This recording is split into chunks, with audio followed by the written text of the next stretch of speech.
عارف انك دلوقتي تقدر تسافر تايلاند من غير وجع دماغ؟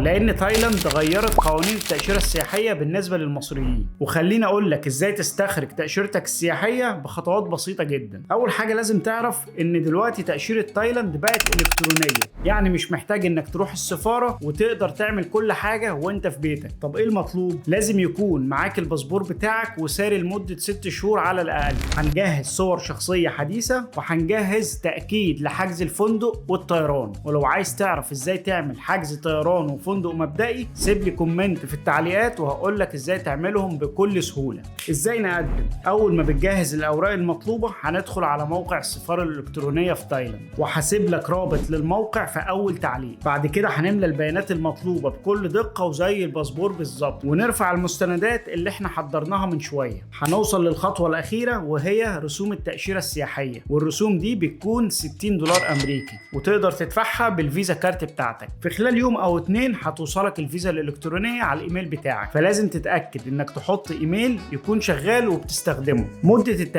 التأشيرة بتديك إقامة في تايلاند لمدة 30 يوم، وتقدر تمد التأشيرة ل 30 يوم إضافية برسوم زيادة. فلو ناوي بقى إنك تستكشف تايلاند قريب لازم تستغل التسهيلات الجديدة دي. وما تنساش تشارك الفيديو مع صاحبك اللي نفسك تسافر معاه، وقول لي في التعليقات ايه اول مكان ناوي تزوره لما توصل تايلاند. سلام.